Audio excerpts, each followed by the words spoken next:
கிறிஸ்துவுக்குள் என் அன்பு தேவ பிள்ளைகளே, கர்த்தர் உங்களை ஆசீர்வதிப்பாராக. இந்த ஆத்மீக யாத்திரை நிகழ்ச்சியின் வாயிலாய் உங்களை சந்திப்பதிலே மிகுந்த மகிழ்ச்சி அடைகிறேன்.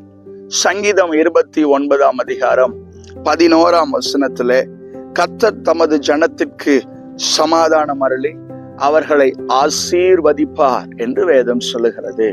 ஆம், ஆசீர்வாதத்தோடு சமாதானம் காணப்படுவது மிகுந்த அவசியமானதொன்றாக இருக்கிறது.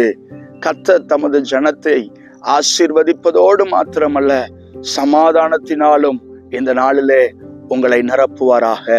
இந்த நாளிலே அநேகர் சொல்லுவது உண்டு, பாஸ்டர், என்னுடைய வாழ்க்கையிலே எல்லாம் இருக்கிறது, ஒரு குறைவும் இல்லை, ஆனால் சமாதானம் இல்லை. ஆம், இந்த பூமியிலே சமாதானத்தை கொடுக்க இயேசு இந்த பூமியிலே வந்தார். இந்த பூமியிலே இயேசு பிறந்த பொழுது, மனித அவதாரம் எடுத்து பிறந்த பொழுது, இந்த பூமியிலே சமாதானம் உண்டாவதாக, மனுஷர் மேல் பிரியம் உண்டாவதாக என்று வாழ்த்தினார்கள்.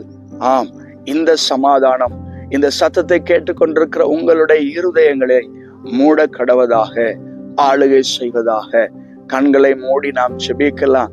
அன்பும் இரக்கமும் நிறைந்த நல்ல தகப்பனே, இந்த நாளிலே இந்த சத்தத்தை கேட்டுக்கொண்டிருக்கிற உம்முடைய பிள்ளைகள், சமாதானத்துக்காக ஏங்கி நிற்கிற உம்முடைய பிள்ளைகளுடைய வாழ்க்கையிலே சமாதானத்தினால் நிரப்புவீராக. அவருடைய இருதயம் சமாதானத்தினால் நிரப்பப்படுவதாக, அவருடைய வாழ்க்கை சமாதானத்தினால் நிரப்பப்படுவதாக.